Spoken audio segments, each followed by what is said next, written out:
7 p.m. right here on WEIU.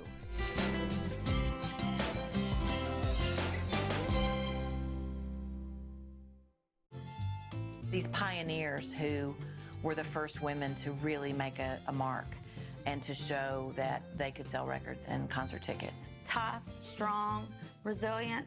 These women weren't cream puffs. Join us tonight at 8 on WEIU. In the Army National Guard, family means everything. Our parents, they were really supportive that all 5 of us would join. Serving part-time in the Army National Guard instills pride that you and your family will share. Visit NationalGuard.com to learn more about part-time service. Did someone say there's new episodes of the Paul Report? What was that on WEIU? New episodes of City Spotlight. More issues and attitudes for you each Monday. Hold up, a brand new season of Being Well? Did somebody say more Newswatch? Did you hear that? A new This Is Our Story in Sullivan. While the rest of the world slowed down, WEIU didn't miss a beat, bringing new episodes of your favorite local shows all fall long. WEIU, we're here for you. Serving Charleston and Coles County in East Central Illinois. WEIU, Charleston. Programming on WEIU is made possible in part by The Fellowship Center, apartment living for low-income seniors and the disabled, offering an independent living center, monthly social activities, and transportation. The Fellowship Center, 301 Lafayette Avenue East, Mattoon. additional funding provided by the generous support from WEIU members like you. Thank you.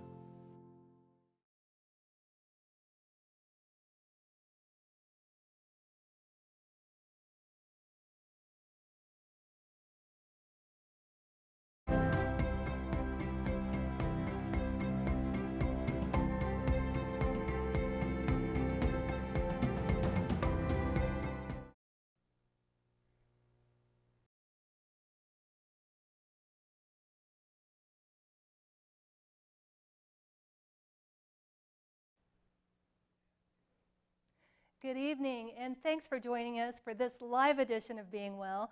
I'm one of your hosts tonight, Keanne Armstrong, and this is our other host and the new host of Being Well. Good evening, everyone. I'm Lacey Spence. I'm so excited to be taking over such an informative and helpful show. Now to get to our topic of the evening, coronavirus and mental health. That's right. With the global pandemic, it's been a stressful year for everyone, to say the least. So we'll be diving into the issues we've all been facing and healthy ways to cope with our panel of experts coming up next, so stay tuned.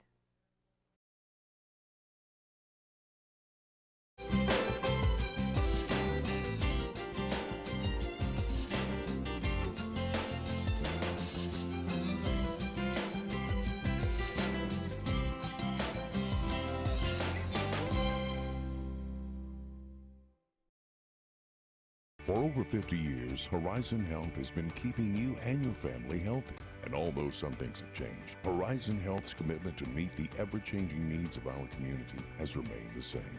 Horizon Health, 50 years strong. They're the ones who raise the bar. The ones dedicated to providing care in the most demanding of circumstances. The ones that understand the healing benefits of kindness and compassion. They're the people of Sarah Bush Lincoln, and they set the bar high. Sarah Bush Lincoln, trusted, compassionate care right here close to home. Carle is redefining healthcare around you, innovating new solutions and offering all levels of care when and where you need it. Investing in technology and research to optimize healthcare, Carle, with Health Alliance, is always at the forefront to help you thrive. Welcome back. Before we dig into tonight's topic, we'd like to introduce our panel of experts. First is Dr. Marilyn Fries. She's one of the longest practicing clinical psychologists in Illinois with over 50 years experience. She's a full-time professor at Capella University, as well as being affiliated with Horizon Health in Paris for over 20 years. We also welcome to the show Terry Johnson, BA, CADC, Outpatient Coordinator, and Danessa Carter, PhD, LCPC, Substance Use Disorder Counselor, both with the Our House here in Charleston. Thank you all for joining us tonight. Thank you. So as we start this evening, one of the biggest things we'd like to hit is normalizing what we're all feeling, and it varies from person to person. So we'll start with you, Dr. Fry. What does it mean to you to normalize feelings? Well, first of all, we need to look at that people, unfortunately, still do not look at mental health in the same way as physical health. And sadly, when they're feeling normal depression or anxiety, and I emphasize the word normal at this point, they hide it because for some reason they think there's something wrong with them. Sadly, and reality is that with what we're all going through now, there are far more emotions that we're experiencing, and how could we not? And I really want to emphasize, how could we not feel depression, anxiety, fear, anger, and even aggression? And so one of the most important things for me is helping people to understand it's okay. There is nothing wrong with you for having these feelings. If you didn't, I would question denial, okay? So I want people to understand that these are very difficult times. But I also want you to hear that research has shown that a lot of us have something called a resilience gene, and we're actually going to be able to do this, okay? Mm-hmm. Terry or Danessa, are you seeing any of that in your line of work as well, just trying to put people at ease that it's okay to feel what you're feeling?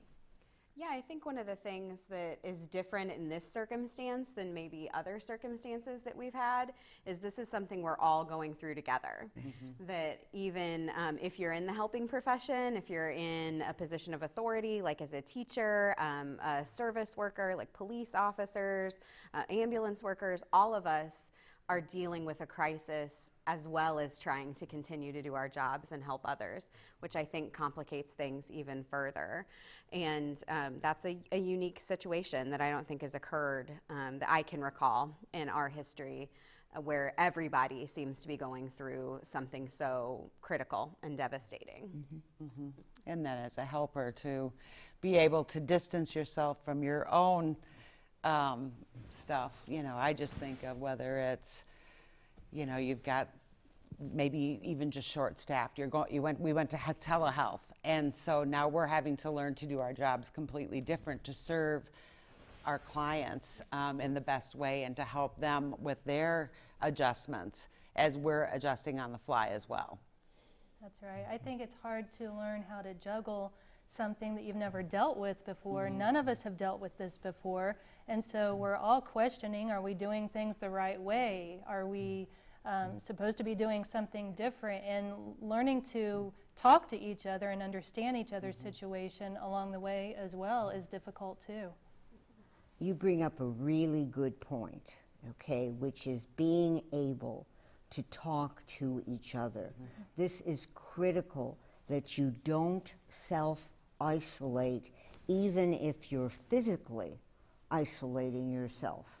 One of the things that I do with my patients is that I actually will have them make a little bit of a list as to people that they're going to talk to. Mm-hmm. And interesting enough, not just close friends or family, but I like to have people think of someone who might be more shy and inhibited and embarrassed and put them on this little list. And I'm a big list person, okay? We like that around here. Yeah, a big list person. And have people actually look at how many times a week did I talk to them. And I mean in a healthy way, not in a negative way, because one of the other things we have to watch right now is that when we're all so overwhelmed, it's very easy to get into negativity, okay? So that was a very good point you brought up. Thank you. Thank you for expanding upon that as well. Would either of you like to add on to that as well? I think isolation is something that's just been, it's absolutely devastating for people with a range of mental health issues, including addiction.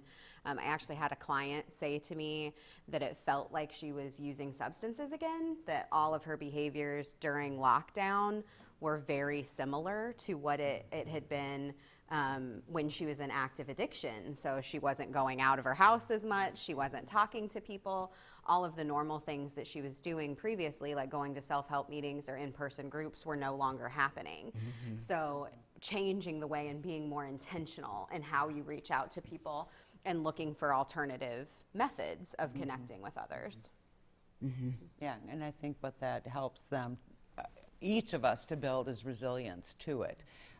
But without that reaching out, without, like Dr. Fry said, talking about it, it is so critical. And it's sometimes the last things we want to do, because like you said, it's only me, no one else is feeling this way. And we all do that. And so encouraging others to talk about it, reach out, and recognize where we're being brave. And I like that idea of having a list that you refer to to help hold yourself accountable. It's easy to get caught up in the everyday things and not think about that I need to reach out and actually discuss about how I'm feeling. If I could take the list idea further, Yeah. okay? As I said, I'm a major list maker. And I actually have patients initially check in with me on the list. So not only would it be how many people you reach out to and have their names and how many times you contact them, but what else can you put on the list that's a goodie for you, but also healthy? Like, for instance, getting in your car alone still keeps you isolated, and drive around the lake or drive around the square, or here in Charleston, drive around the campus, okay? So that it's important that when you're feeling overwhelmed and tend to go into apathy, lethargia, more deep depression, if you can make a list, it will help you. I want to, if I may, take it to physical health. I have a lot of training in the relationship between mental health and physical health, and I was very fortunate. And one of the reasons I tried to use a affirmative, make sure they're doing something, is so that their body doesn't shut down and there's a higher probability of developing certain physical problems or exacerbating certain physical problems you have. And without getting specific, because that's pretty intense, this is critical because I'm definitely seeing more of that now. And we've got, some fabulous folks here from the Our House. What's some advice that you would give to people who might normally turn to negative vices, where Dr. Fry is saying, get out and enjoy the outdoors, or maybe a healthy snack, something like that to treat yourself? What kind of triggers do you think people are facing? Oh, it's from the isolation, just feeling isolated can be a trigger, losing employment, that sense of hopelessness that can come with that, but often the lack of connection. Is where we see it the most. Like Danessa referred to, not being able to go to in-person self-help meetings that they're maybe very used to and involved in, and seeing people. And so really encouraging them to continue to reach out. There are online self-help meetings, doing those, and that can be very intimidating at first. Checking in with us when and if needed, often. And we have people that regularly do that, even if they're not in services. They just check in if they're a former client. So that connection piece, I think, is critical, because with connection comes accountability. And so being able to name their trigger and hold themselves accountable to those people in their life that help them with recovery.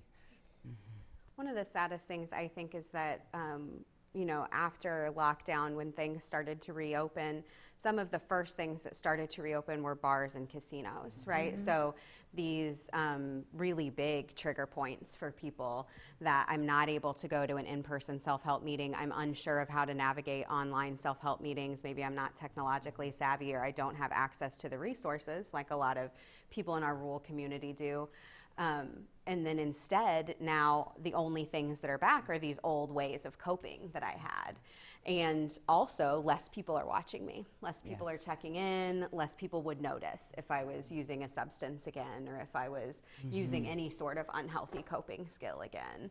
So I think that the resources are out there still. Like we talked about, online self-help meetings. Most agencies haven't closed. They're just doing services differently than they've done before.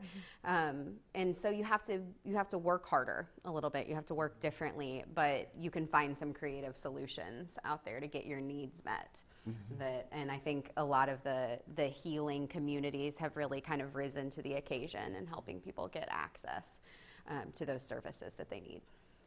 I think what you said a little bit ago about the client that you work with that did some self-checking, you know, keeping herself in check and talking to you about it, and then making the lists and finding ways to empower yourself and find the value in doing different things different ways. And if you are looking for resources, we've got some different hotline numbers, some different numbers that you can call. One of them is the Our House that we'll be putting on screen from time to time throughout this show. But we talked before the show about how important it is to empower yourself. This is so important. And to make a game out of it, of, hey, I'm pretty proud of myself here. Look that I kind of survived this, and I'm doing great, and I've learned new skills. Another thing that I'm finding people are doing, and I have to laugh at this, is they're taking up hobbies or doing things that they never had time for. Like, I am hearing of people who are knitting and sewing and cooking versus using frozen food. And if you think about it, that's a luxury. That when you're working full-time, when you're running children to sports events, or you're going to different things that you have to be at, you don't have that luxury. So a lot of this, to me, is helping people to develop I'm empowered, I can handle this, and literally make a game out of it with the reward system, as long as it's not an unhealthy reward system. I always worry about that. Okay, we don't need to see more addiction, we don't need to see more people eating too much unhealthy food, but we could really look at empowering yourself. It's okay to celebrate the little things, whether it's my I goodness. got up and got myself ready today, or I got the kids a hot breakfast. With what you two are dealing with, do you guys have any other little check marks that people can kind of pat themselves on the back about? I think for me, one is just like learning how to incorporate what worked for you before in this new world. So if you really enjoyed going to self-help meetings, well, now one of the cool things about self-help meetings online is they're happening 24 hours a day. So you can access it anytime, any place, anywhere, rather than, and you can sometimes work that more conveniently in your schedule. So if I'm having a difficult lunch hour, like my work day was horrible, so for lunch, my lunch hour, I'm going to eat and go to this meeting, or I'm going to call my counselor on my lunch break, and so be more intentional about my time and when I'm struggling with things.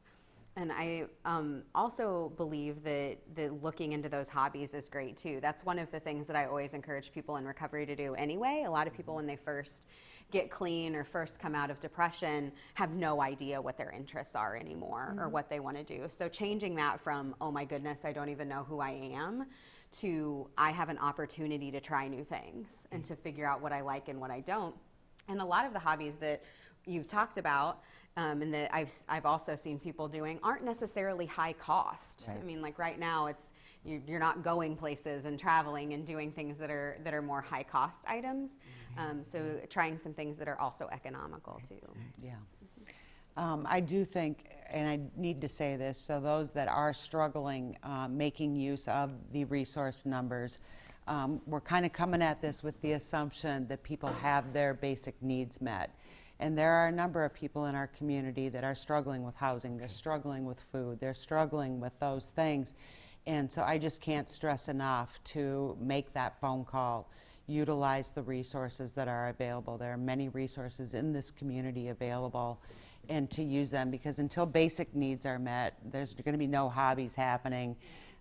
There's going to be no lists being made because of the overwhelming fear and depression and anxiety and hopelessness that can come with that. And so I can't encourage enough to reach out and get those resources. To go off of that, there's social service programs that exist for a reason, right? Like if you have worked your whole life and now find yourself unemployed because maybe your field doesn't even exist anymore because of concerts shutting down, for instance, if you worked at a concert venue or a ballpark and now that doesn't exist, well, try to alleviate and normalize those feelings of guilt and sadness and even depression about having to get unemployment. That is nothing to feel ashamed about. You paid into that resource already by being employed, so utilize the benefit that exists there now. And that leads into our first break really nicely, so we will go to that really quick and we will be right back with more great information.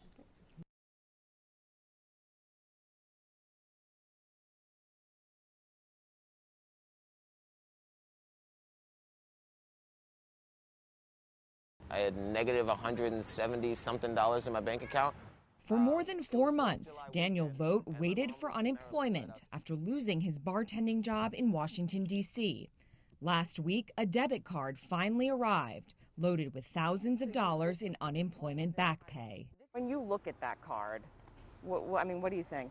I'm just really apathetic about this country. I've seen it have a lot of opportunities to do the right thing and take the other option every time.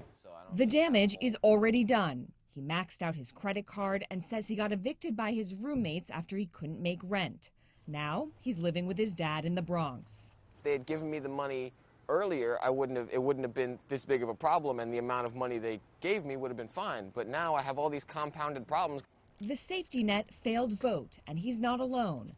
The pandemic has cost the U.S. nearly 13 million jobs, leaving Americans to face a system ill-equipped to handle the surge. The consequences are real. Without more government aid, up to 40 million Americans face eviction by the end of the year. Nobody pays attention to unemployment insurance when the unemployment rate is 3 or 4%. So some states just sort of ignored their system since the last recession to make it harder for people to get benefits. Like Leah Arrington. She applied for unemployment and pandemic unemployment assistance, but after months of waiting, she says the Georgia Department of Labor denied her both because she was terminated from her job last September due to attendance. She was the medical proxy for her terminally ill sister and had to make the decision to end her life. Her grief made it hard to get out of bed. Each person's particular circumstances needs to be individually heard. Ultimately, I was not at fault for my sister dying, and it caused me total financial chaos. She says she's $15,000 in debt and hasn't been able to make rent in months.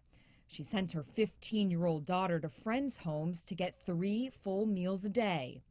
Arrington says she applies for jobs every day, but with millions of other Americans looking, it's been an uphill battle. I haven't had any offers, so pretty much just still continue to search and look and put my best foot forward. Out of options, Arrington says she's appealing her unemployment decision. This appeal is her last hope. I still have no relief on any of my financial situations. Seem to be getting worse, but I'm remaining hopeful. And we're back, and we are going to talk about guilt now. There's all kinds of variety types of guilt that we're all facing these days, dealing with. It could be financial guilt. It could be guilt, I'm working, I need to be home with my child. It could be guilt, I need to be at work. All kinds of different things. So let's switch a little bit of gears here and talk about all the different types of guilt that we're dealing with and how best to deal with it. Dr. Fry, would you like to start out? That's a very big topic. Okay, an extremely big topic. And very heavy. When I think about it, you can feel guilty for something that you have no control over. And I'm going to take having children. I think as parents, we want to provide the best for our children. And even though we're powerless at this point, it still doesn't make us feel not guilty for them having the same experiences of being with their peers. So I think that's one kind of guilt, but I also think there's another type of guilt that I know we discussed, which is, what if you're not suffering as much as other people? And I think that's something to look at. Everybody's not suffering the same way.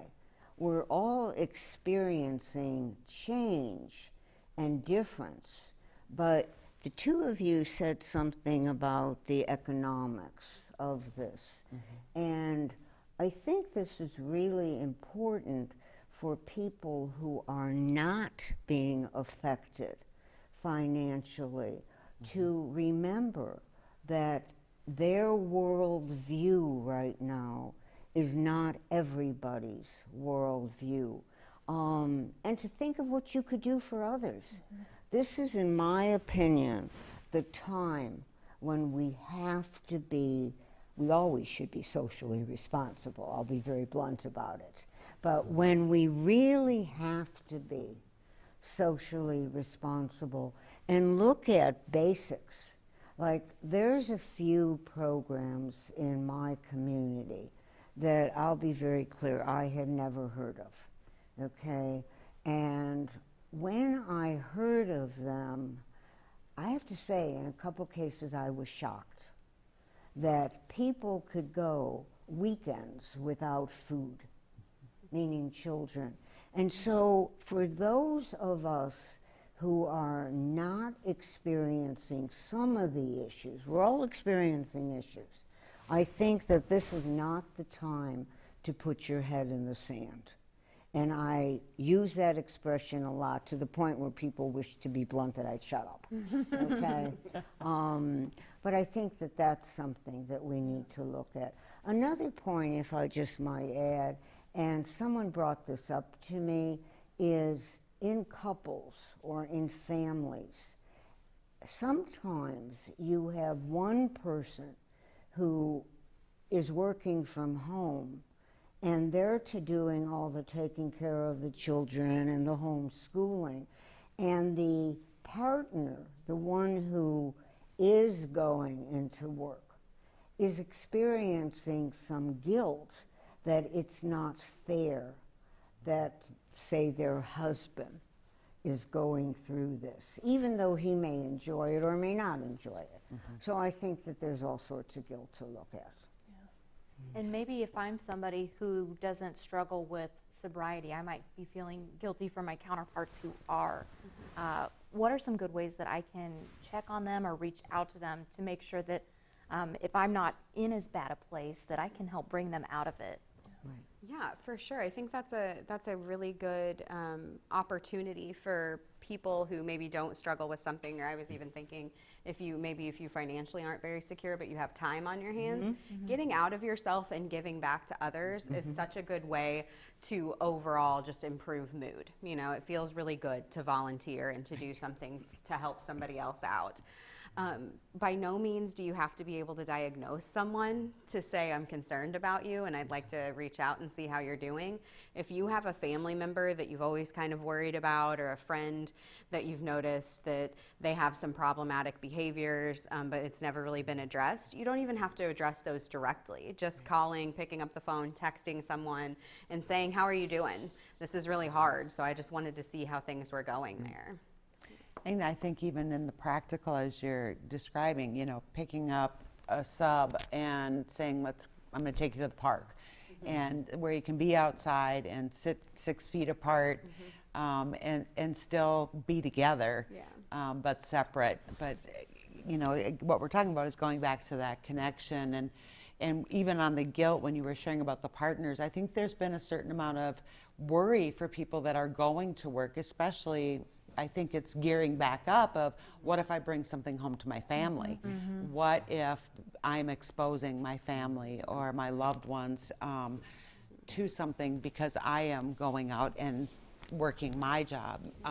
And so I think it's, you know, all sorts of guilt. I'm doing better, or I'm bringing something home, or I'm worried about somebody else and I don't know how to help them, so I feel guilty that I'm not doing enough.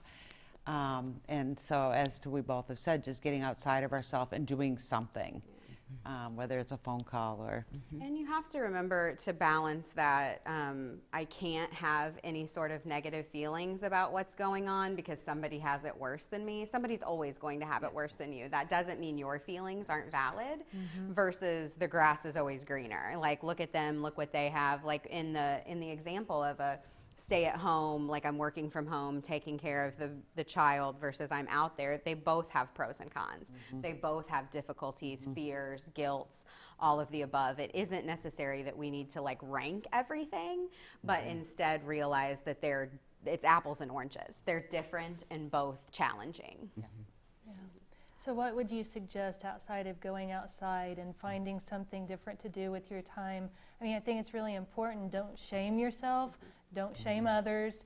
But what are some other things besides going outside and taking a drive or just trying to reflect on something else? Give us some other ideas on some different things, because I think guilt is a real big one to deal with right now, along all the different struggles that people are having in all the different situations. One of the things that I've noticed throughout my counseling career is that your internal thoughts have so much more power when they stay internal.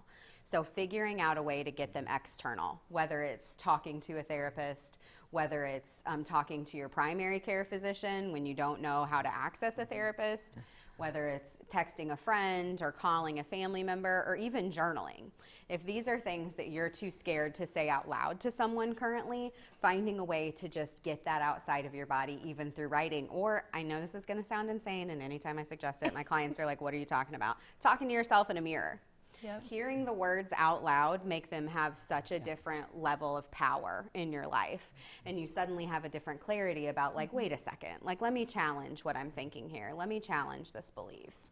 And I think recognizing when that guilt, that self-talk, what you're talking about, getting that word dump out, whether it's verbally in the mirror, on paper, but has that gone from guilt to shame? And I think that's very, very critical, because if it's gone to shame, then it's in a whole different world, and maybe additional resources and someone to help you get back to the truth of, no, I'm not a bad person because I choose to go to work and not stay home, and my poor husband at home with the laundry, the kids, and the this. It's, yep, I'm just feeling bad because I have no ability to participate. Very different thought processes, but being able to recognize what is that internal dialogue and is it destructive? You both bring up some great ideas. I actually have, and this is very comical, she's about 4 or 5 feet long. And it's the most ridiculous looking stuffed doll you can imagine. And I will have people talk to the doll. And then I will have the doll talk back to them. I mean, you should see this doll. Okay. I have definitely lent patients this doll over the years, and it has been so effective to get that absurdity but it's not absurd because it's what you're feeling out. So that was just a great idea. You also, I had a laugh, you brought up something that I thought, well, that goes on the list that we're talking about, which is this is the time to automatically reach out to someone and not say, oh, I know you're suffering, or blah, you know, a real negative, but just conversation. Like, did you read this or did you read that, as long as it's healthy stuff versus, you know, some of the crazy stuff. So that was a great idea to put on the list. Sharing a ridiculous video clip or a funny meme or anything like that. I think reality is very difficult right now, so any kind of little break you can give yourself, and again, balancing that so that your break is a healthy break. So by no means am I, let me tell you, I've seen people do anything in excess and make it unhealthy. So you can't just decide, well, I'm going to binge watch a show for 3 weeks and never leave my living room. Like, that takes it to unhealthy. But taking a 30-minute TV break where I don't have to think about anything right now, and I can just watch this show that isn't emotionally triggering to me, isn't difficult, might be a really great mental health break for me. And you brought up a really important issue, which is, this is where I think a therapist or even a primary physician, a nurse practitioner, whatever, is important that you have the patient check in with you, because there's so much negative now that I am seeing on social media, people escalating to the point, and then others who I know responding to it. So that I think it's important that when we look at what we're doing, that you have someone to check in with, to kind of say, wait a minute, how much negative are you doing? So that's a really good point. And I think with the guilt too, you had talked about, you know, our physical bodies. Our physical bodies will tell us kind of what's happening. And we haven't talked a lot about anxiety. But with guilt can come a lot of anxiety, that feeling like I can't breathe, or I stop breathing for a minute, and so as they're, as we're journaling or as we're talking, what is the body saying? And a practice I firmly believe in is sometimes just laying on the floor, just laying on the floor if you're sensing that overwhelming physical feeling whether guilt or depression or something has brought you, to just kind of get on the floor, to get grounded, to know that, nope, I'm going to be okay. But utilizing those resources too, those different coping skills for anxiety as well. And Danessa, I really liked what you said about, watching programs or whatever that aren't triggering.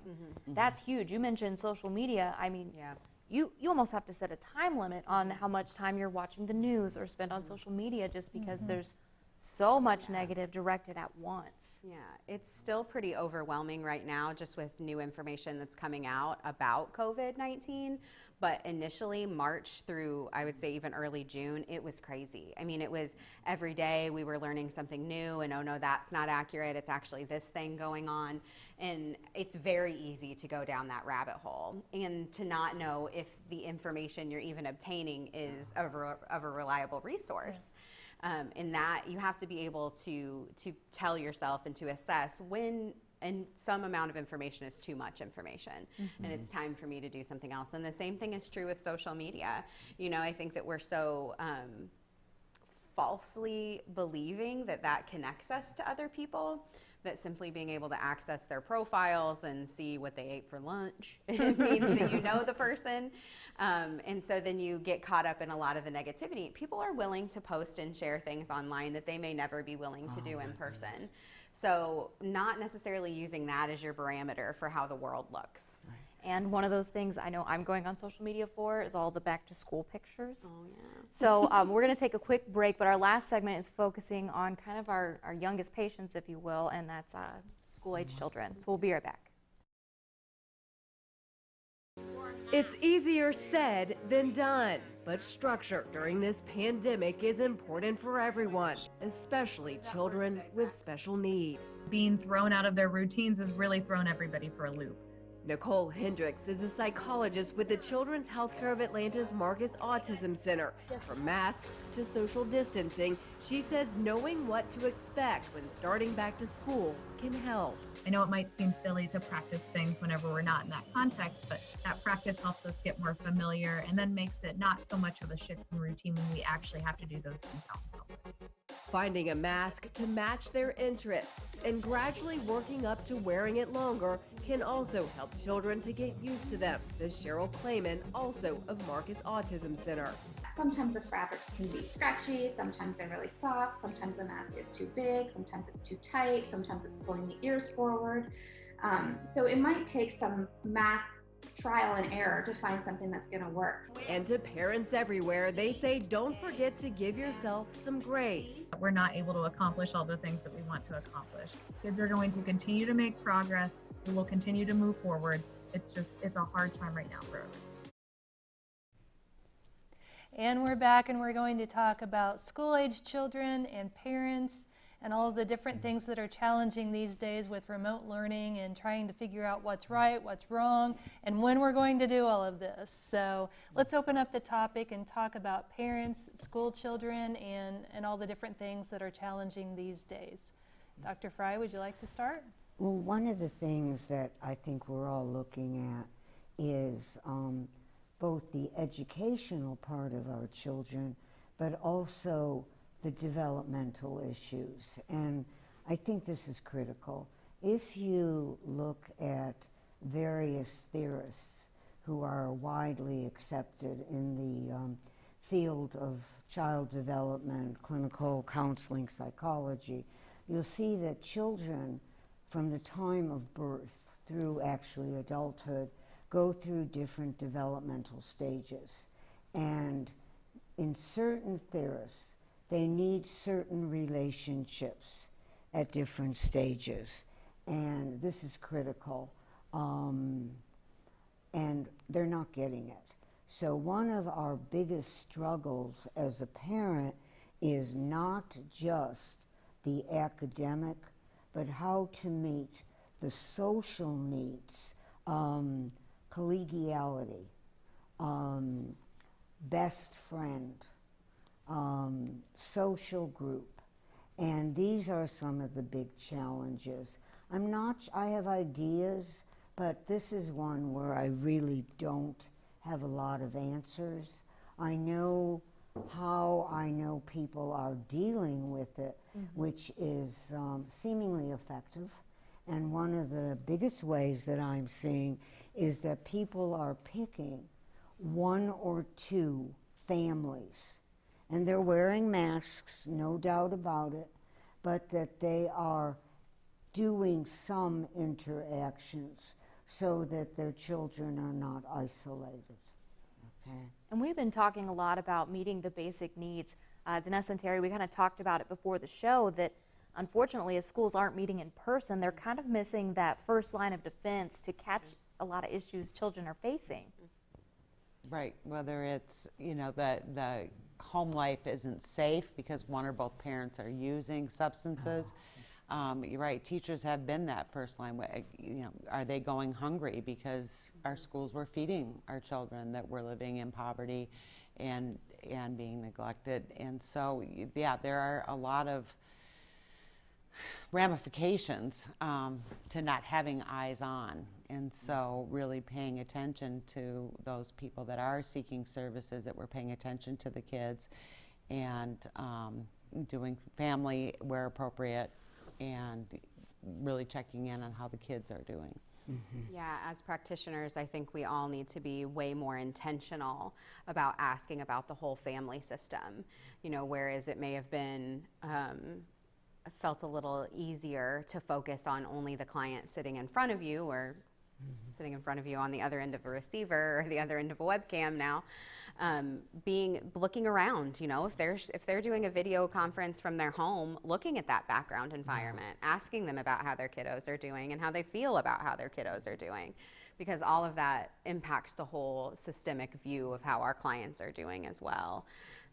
And I would agree that most of the concerns that I have heard come from parents are about socialization. They're like, okay, the kid can make up what he might be missing in math right now down the road if this isn't something that goes on forever and ever and ever. And let's hope it is not going to be something that continues on forever. But I don't know what's going to happen when this is their kindergarten year or this is their freshman year, you know, one of those big transitional years, and they aren't having the same interactions with their peers that they used to. Yeah. What about the anxiety that the children are feeling? What can we do to help them with all of the different things that they're feeling? Because this is affecting the kids just like it is adults and grown-ups and people of all ages, but this is really something completely different than any of us ever experienced as a child. Yeah. And since we never went through it, how do we help the children today deal with it? What are some different things that we can tell our viewers to help the children?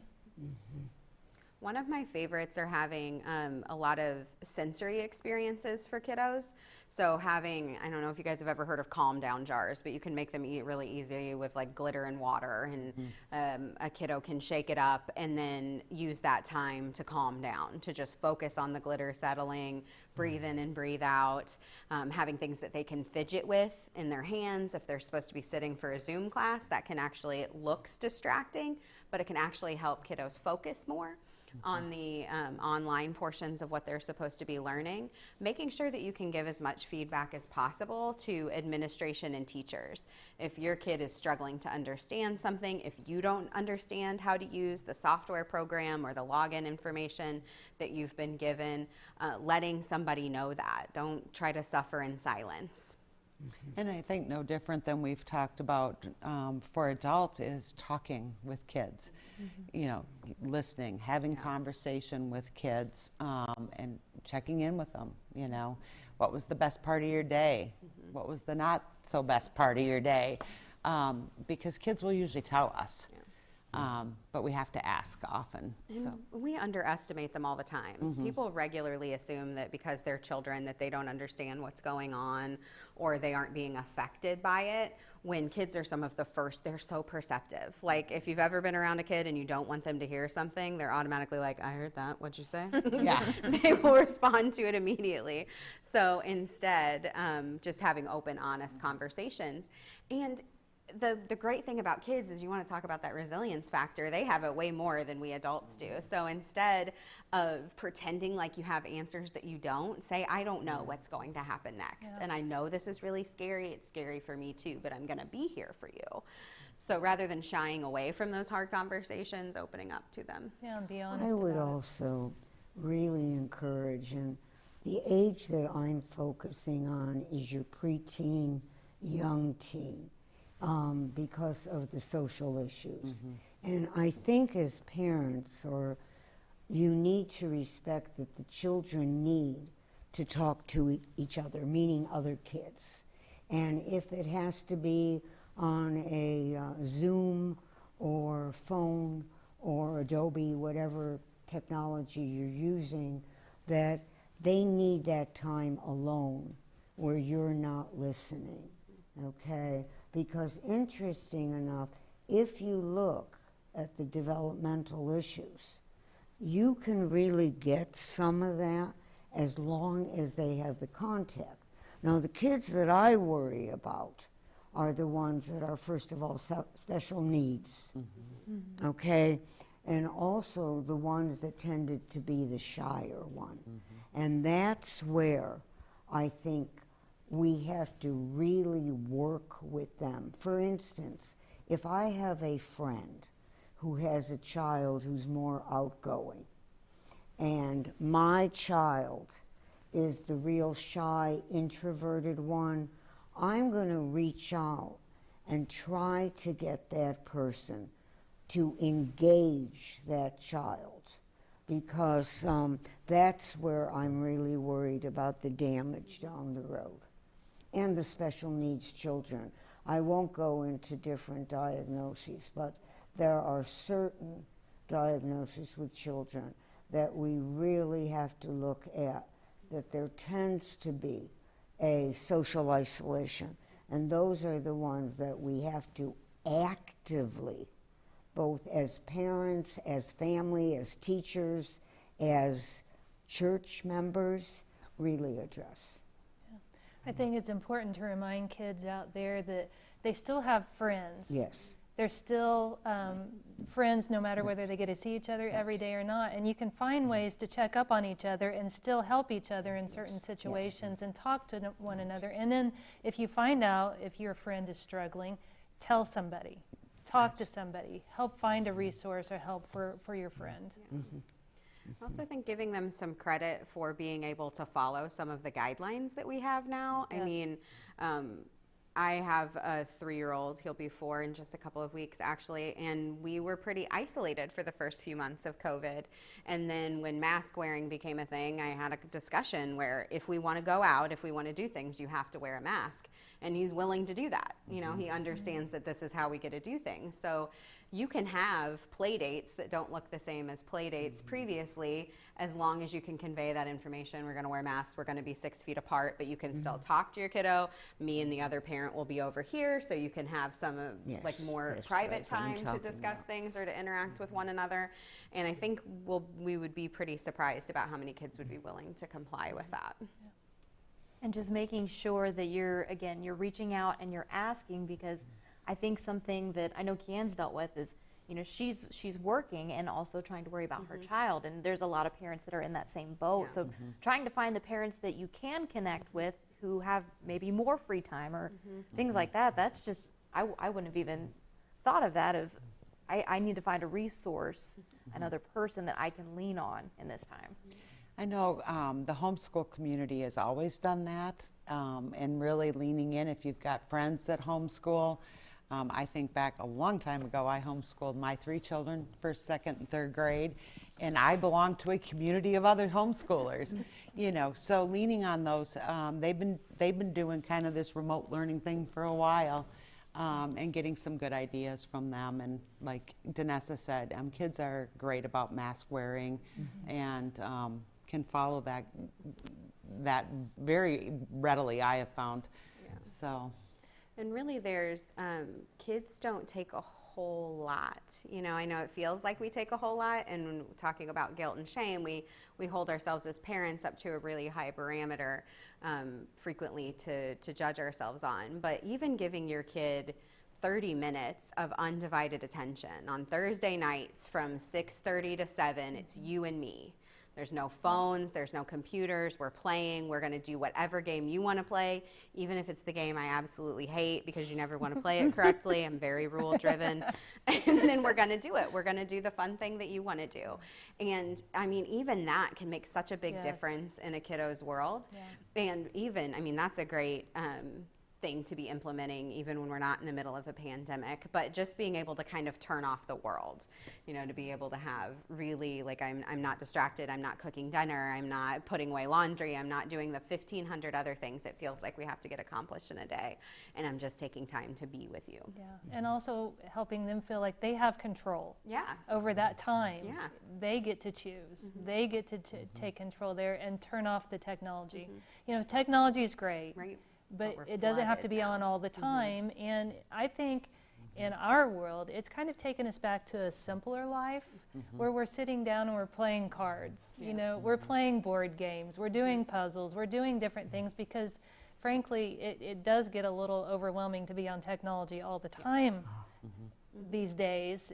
And you do have to shut it off. And the kids need a break from it. And then if you give the choice to the kids, then they're kind of like, hey, this is what I want to do. Let's try this. And they're coming up and being creative, which is really fun to watch.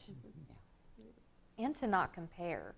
It's easy to look on social media and see what such and such mom is doing and appears to have it all together and the hair slicked back perfect and all the kids are, you know, and that's not realistic. No. Showing the 47 magnet crafts that they've created over the week. Yeah, your social media life is generally not a real life.